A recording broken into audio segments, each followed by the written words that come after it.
C'est très important de parler de l'adoration parce que elle est une thématique vraiment qui fait couler encre et salive. Et on ne fait que parler de l'adoration. L'autre fois, on était avec le pasteur Bill Winston, avec qui on a parlé de la sanctification. Et nous sommes encore revenus aujourd'hui pour parler de l'adoration, la thématique vraiment importante, la thématique capitale. Et on va même parvenir à prendre les idées de ce livre qui s'intitule « Nature d'un vrai adorateur ». Nature d'un vrai adorateur. C'est une cible. Donc, cet adorateur est déjà mis à part. Et maintenant, on va parler de sa nature, de sa vraie nature. Vous êtes en train de nous regarder partout au monde, au travers de cette émission Paroles inspirée.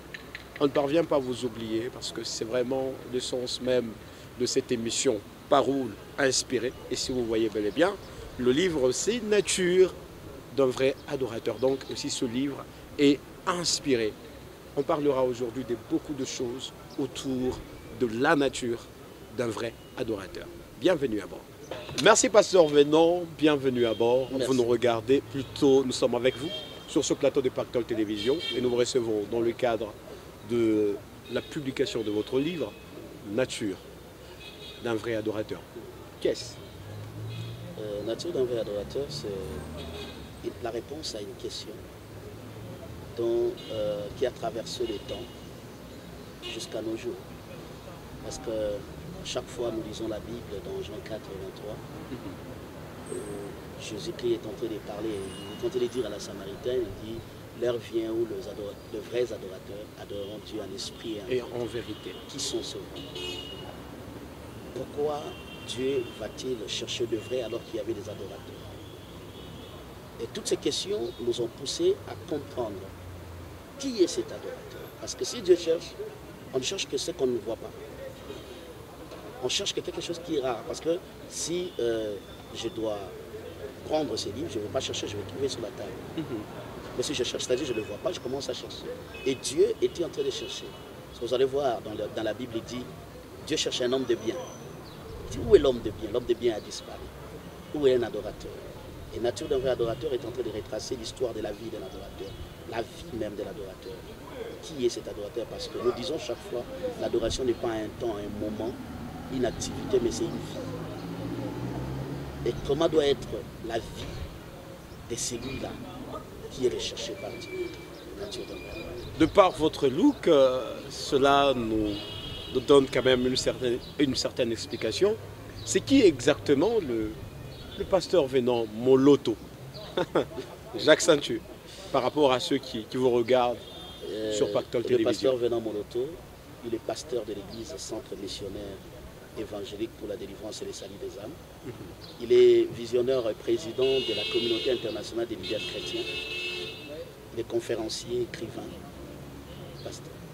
Et le look provient d'où? C'est un style. Et le Moloto, si on peut dire. Parce qu'on nous regarde un peu de partout. Lorsqu'on regarde comme ça, on découvre que c'est vraiment une très bonne chose. Et vous êtes en train d'évoluer dans cette adoration, le chemin tracé par le feu Alain Moloto. Évidemment, effectivement. Je suis le petit frère biologique. Et celui que j'appelle Papa Alain Moloto. C'est ce qu'on voulait entendre de vous. Très important. Alors nous sommes en train de parler de nature. Je n'ai pas préféré mettre l'article. Nature d'un vrai adorateur. Et c'est un livre qui est subdivisé en 3 chapitres. Il y a les cœurs, il y a en 4 chapitres bien sûr. Et moi je n'ai pris que 3. Oui, Vous ne m'en tiendrez pas rigueur. évidemment. Ah, voilà, il y a les cœurs, il y a l'amour, il y a la parole, et le 4e. Libérité. Très bien. Alors, on va parler du cœur. Parce que c'est le centre de toutes choses.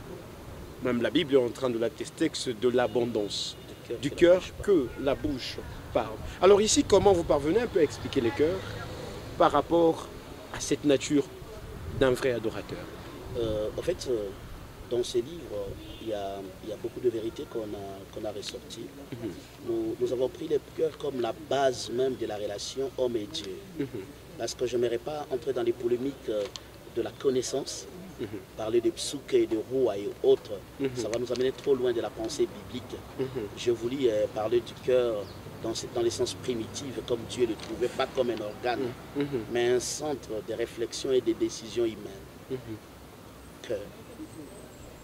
Parce que vous allez voir Dieu qui dit ce peuple m'honore de lèvres, mais leur cœur est éloigné de moi. Ce n'est pas le cœur comme organe. C'est pourquoi nous avons voulu nous en passer de cette réalité-là, cœur comme étant organe, comme étant... Je n'ai pas voulu parler de l'âme, je n'ai pas voulu parler de l'esprit, des rois. J'ai voulu rester dans le cœur, dans les sens bibliques, car le cœur de l'adorateur est l'essence de sa décision, de réflexion et de l'intelligence même humaine. Nous allons voir, c'est presque une intercession de l'âme, esprit et corps.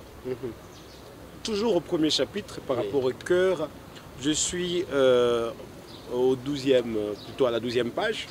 On dit, quand on n'est pas sincère de son cœur, on n'est pas vrai. Quand on n'est pas sincère dans son cœur. Dans son cœur, on n'est pas vrai. On n'est pas un vrai. Un vrai, ça veut dire quoi exactement? Donc quelque part, il y a une certaine trahison. Et comment cela pourra avoir lieu par rapport à l'homme? Quand on n'est pas sincère dans son cœur, on n'est pas un vrai, je m'y virgule, on est un faux. On est un faux. Comment on peut être faux par rapport à son propre cœur? En fait, il y a une trahison. Il y a une trahison. Je dis, je suis chrétien, mais ma vie n'est pas conforme à ce que je confesse. Je vais dire ça en vous parlez de l'apparence. De l'apparence. Il y a beaucoup d'hypocrisie aujourd'hui dans la vie chrétienne. Nous avons vu les gens lever les mains et adorer, mais leur cœur n'est pas sincère. Parce que si je dis, je suis enfant de Dieu, je dois refléter ce sens d'être fils de Dieu.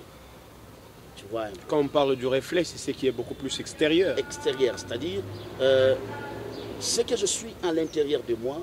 Vous allez voir parmi les vérités, je parle de quelques vérités sur le cœur, je dis, l'homme est exactement le fruit de ses pensées. Alors, ce que je suis n'est pas ce que je te présente, ce que je suis, c'est ce que je pense.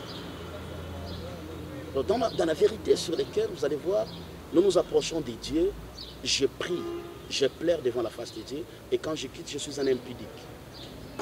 Je suis un voleur, je suis un malfrant. Alors qu'en réalité, devant les hommes, je suis un pasteur. Je suis un faux en réalité.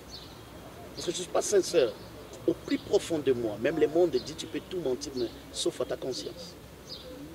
Tu peux mentir à tout le monde, même à ta femme. Mais tu ne peux pas mentir à ta conscience. À l'intérieur de toi, tu es une autre personne. À l'extérieur, les gens voient que tu es un serviteur de Dieu, tu prêches les gens, tu adores, les gens louent Dieu avec tout ce que tu fais. Mais en réalité, quand on te regarde, tu n'es pas Dieu, te voit. Lui qui sonde maintenant les cœurs et les reins, dit ça, c'est pas mon fils. C'est pourquoi la Bible dit même, au dernier jour, les gens viendront et diront, ils m'appelleront Seigneur, Seigneur, Seigneur. Je leur dirai, je ne vous connais pas.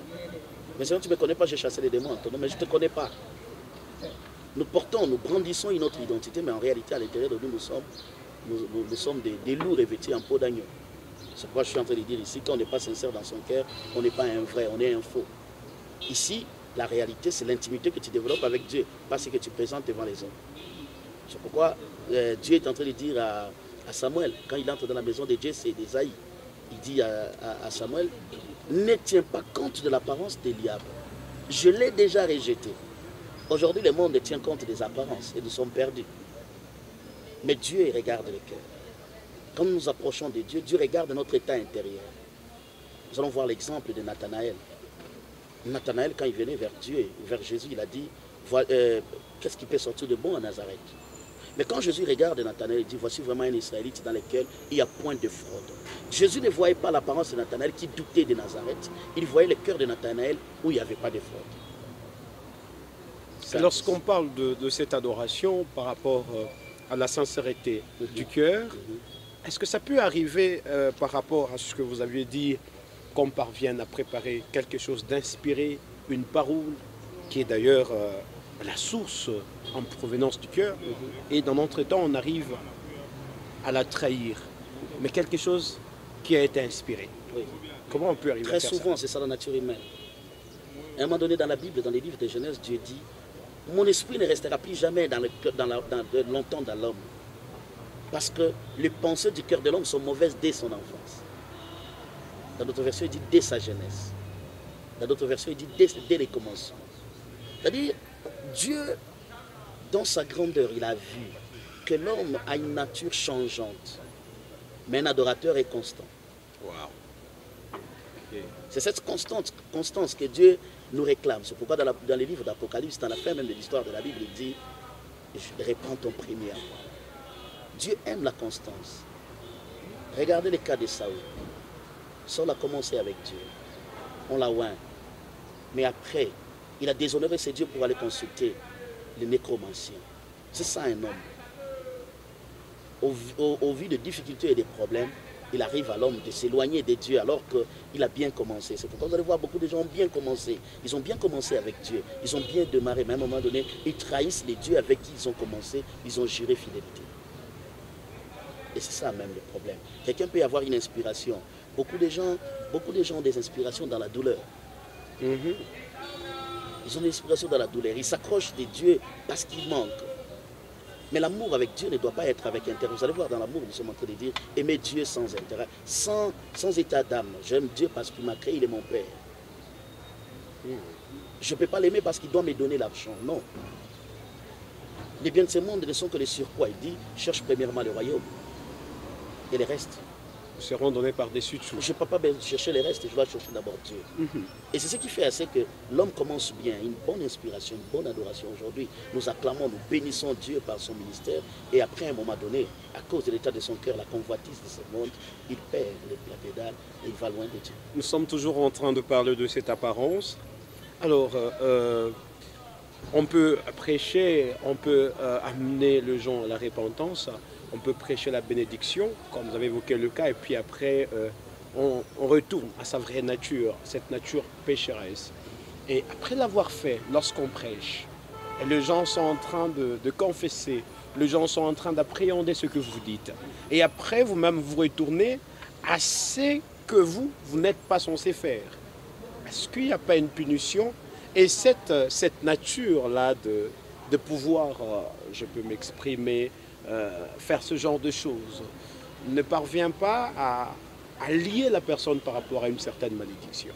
Oui, évidemment. Vous savez, beaucoup de gens aujourd'hui jouent avec le feu. Comment? Dieu est un feu dévorant, pas n'importe quel feu. C'est un feu dévorant. C'est pourquoi chaque fois Moïse disait « craignez l'Éternel ». Parce que ta nature à toi, ce que tu es aujourd'hui, reflétera ce que tu feras demain. Récemment, je suis en train de prêcher quelque part, je dis deux d'entre les choses qu'il faut savoir. C'est qu'un homme aura sémé, il est moissonnera. Aujourd'hui, peut-être parce que Dieu a ouvert une brèche pour toi, tu changes. Tu reviens à ce que tu n'étais pas. Alors que dans la douleur, tu pleurais, tu cherchais la face de Dieu. Et Dieu te bénit, entre guillemets. Et quand tu vois cette chose commencer à miroiter, tu t'éloignes de ton Créateur. La punition, tu la récolteras. La Bible dit, tu sèmes le vent, tu moissonnes la tempête. Si tu sèmes la légèreté, tu moissonneras la punition. La punition viendra, sauf que la grâce, elle est trompeuse. Tu peux être en train de faire des choses aujourd'hui, tu dis, oh, je suis encore avec Dieu. Petit à petit, tu t'éloignes de la chaleur du feu. À un moment donné, tu t'éloigneras d'1 kilomètre et le feu restera très longtemps. Tu vas souffrir le froid de l'hiver. Nous sommes à la 14e page, où vous avez parlé, je crois, je peux prendre le 2e paragraphe. Vous avez dit la prière est une offrande, l'adoration aussi. Ici, la réconciliation entre frères vaut que le sacrifice dont tu vas donner à Dieu, car Dieu t'a agréé d'abord avant ton sacrifice. La Bible dit, tant que cela dépend de nous, cherchons la paix avec tous. Il y a d'abord, avant de continuer avec le paragraphe, faites-nous d'abord une nuance entre la prière et l'adoration. En fait, tout ce qu'on fait devant Dieu est un sacrifice. Même si c'est une prière de lamentation, même si c'est une prière de demande, même si c'est une prière de combat spirituel, c'est un sacrifice que tu offres à Dieu. C'est pourquoi vous allez voir, la Bible dit dans les livres d'Apocalypse, devant les trônes de Dieu, qu'est-ce qu'il y a? Il y a les calices. Ces calices sont remplis de parfums qui sont les prières des saints. C'est-à-dire, quand tu fais une prière, adoration, tout ce que tu fais, ça monte devant Dieu comme étant un parfum de bonne odeur. Ça deviendrait un parfum de bonne odeur par rapport à ta qualité maintenant, à ta nature. C'est pourquoi la Bible dit Dieu a agréé à Abel et son offrande. Il a d'abord commencé à agréer la personne avant d'agréer ce qu'il lui donne. C'est pourquoi tu peux manquer d'argent. Il y a des gens qui manquent le culte parce qu'ils n'ont pas d'offrande. Ce que tu vas faire là, c'est un sacrifice. C'est un sacrifice que tu offres à Dieu. Et comment arriver à rendre le sacrifice agréable? Ta nature, c'est ce que nous sommes en train de faire. Parce que la Bible dit, quand vous offrirez à l'Éternel votre Dieu un sacrifice de menu ou de gros bétail, faites en sorte que ça lui soit agréable. C'est-à-dire la démarche appartient à l'homme de faire en sorte que le sacrifice qu'il donnera à Dieu soit agréable à Dieu. Il n'appartient pas à Dieu de faire pour toi la démarche. Il t'appartient de faire la démarche pour que ce que tu lui donneras lui soit agréable. C'est-à-dire Dieu ne viendra pas te dire non, ok, je suis en train de faire des démarches pour que ce que tu me donneras me soit agréable. Non. Toi maintenant, de ton côté, tu vas faire un effort que ce que tu vas donner à Dieu lui soit agréable. C'est comme une femme qui prépare.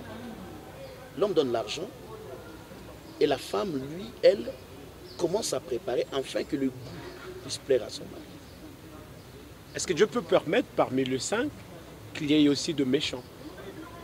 En fait, Dieu n'a pas créé l'homme pour qu'il soit méchant. D'abord, il a créé l'homme pour qu'il gère la création. Vous allez voir quand Dieu a créé, il a pris une partie de lui en tant que Dieu. Il a donné à l'homme. Et l'homme devient une âme vivante, c'est ce que dit la Bible. Dieu est esprit, il n'est pas matériel. Quand il souffle en l'homme, c'est-à-dire il prend une partie de la divinité, il met à l'homme. Pourquoi il doit garder cette tolérance-là, qu'il y ait de la haine, qu'il y ait des complications? Le problème est que Dieu croit toujours en l'homme. Dieu croit toujours en toi. Il t'aime. Et son amour fait qu'il croit en toi.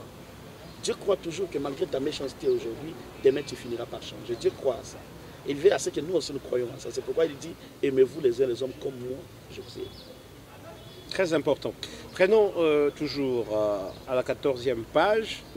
Maintenant, ça doit être au 3e paragraphe. On dit la chrétienté traverse une époque paradoxale. Plusieurs âmes sont gagnées dans le Seigneur. Un grand progrès évangélique. Les églises sont remplies de membres, mais leur cœur est éloigné du Seigneur. Comment vous expliquez cela? J'explique cela en disant qu'aujourd'hui, l'amour divin n'est pas vécu dans nos églises. C'est pourquoi nous avons des déchirures. Les églises sont devenues comme des partis politiques. Les églises sont devenues comme des sectes.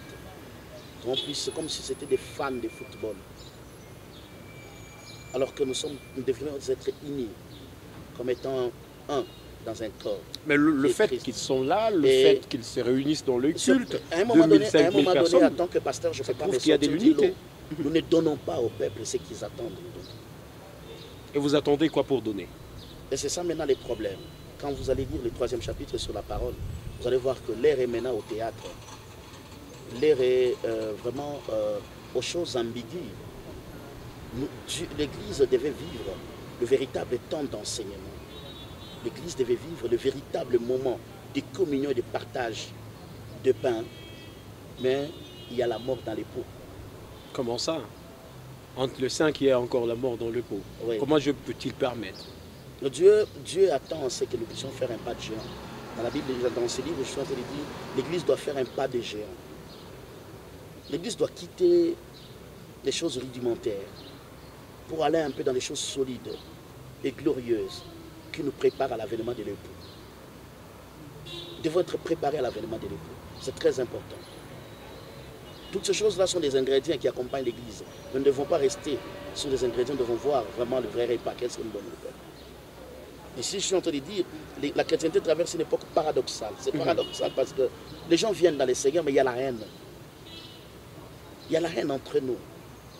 Mais lorsqu'on parvient à regarder l'église primitive, c'était des gens vraiment qui vivaient en communion fraternelle, évidemment, fraction de pain. Mais aujourd'hui, ce sont des trahisons, les gens cherchent à s'empoisonner les uns les autres, tout ça. Alors, d'où est-ce qu'on a tiré ce vent-là? Ce vent provient d'où exactement? On a mis la conquête sauvage dans notre potage. Ok. Ok. On nous a amené des conquêtes sauvages dans notre potage. Et il y a la mort dans les pots. C'est-à-dire, l'Église doit amener la farine pour changer un peu. et qui est la vie dans ce qu'il nous donne. Je ne condamne aucun enseignement, je ne critique aucun homme de Dieu, mais seulement nous devons travailler pour l'avènement de la gloire de Dieu. Et lorsque vous dites l'Église doit amener la farine, c'est comme si jusqu'à présent l'Église n'est pas encore arrivée à jouer son propre rôle. Évidemment. Et qu'est-ce qu'elle attend? C'est ça maintenant les plus grands problèmes. Nous sommes en train de parler du cœur. Je crois que tu as essayé de feuilleter le livre, tu as compris qu'il y a beaucoup... C'est pour ça que j'ai compris qu'il faut qu'on se focalise sur les cœurs. Nous sommes allés dans beaucoup d'exemples qui sont beaucoup plus pratiques. Que prouve que nous ne vivons pas l'amour, nous ne vivons pas comme une église corps du Christ. Il y a des chrétiens de telle église qui ne s'entendent jamais, qui ne se parlent jamais. Et quand tel pasteur voit son fidèle aller dans telle église, c'est-à-dire il devient son ennemi. Ça se fait. Et nous vivons la haine au milieu, dans les chefs des hommes de Dieu. Nous posons la question, pourquoi toutes ces choses? D'où vient l'élite, d'où vient les querelles alors que nous sommes un? Si nous sommes un, nous devrions communier, même si nous sommes dans des assemblées différentes. Mais ce qui nous réunit, c'est Jésus. Pourquoi la haine au milieu de nous? Pourquoi des divisions? Tel quitte, tel pasteur, il va commencer. Est-ce que Dieu t'a dit de faire une église? Il y a des églises qui se prolifèrent comme des champignons. Et tout ça ne fait que fragiliser la chrétienté. Quand vous parlez de la prolifération, mais ça corrobore avec la phrase de Jésus dans Matthieu 28. Allez faire de toutes les nations mes disciples. Il n'a pas dit allez faire de toutes les nations des églises. Il a dit des disciples. Les disciples sont des gens qui vivent dans la discipline. Mais peuvent toujours être au pied de leur maître. Ils sont au pied de leur maître. Mais quand nous allons vivre dans l'antagonisme, parce que la pensée du Christ était de briser l'antagonisme qui régnait dans l'école d'Hillel et des Shammah qui étaient en Israël à son époque. Il a trouvé les deux écoles défendant la loi, mais il s'est battu autour de la loi. Nous ne devons pas nous battre autour de la parole de Dieu. Au contraire, la parole de Dieu, nous devons nous mettre ensemble. Toi, tu as une grâce, moi j'ai une grâce. Ta grâce n'est pas égale à ma grâce. Tu as des brebis, moi j'ai des brebis. Mais tes brebis peuvent aussi bénéficier de ma grâce. Mes brebis peuvent aussi bénéficier de ta grâce. Cette interaction dans l'église corps du Christ, c'est comme la main qui peut gratter les pieds. C'est ça. Mais l'église, il y a prolifération des églises, il y a des constructions gigantesques. Ça, nous bénissons Dieu, surtout dans notre pays. Des constructions, nous bénissons Dieu pour les hommes de Dieu qui construisent. Mais sans impact spirituel. Nous n'arrivons pas à changer l'homme. Nous lui donnons tout sauf le changer, alors que la parole de Dieu a pour puissance de changement. S'il élimine, il va éliminer notre corps qui est ténébreux. C'est ça l'objectif.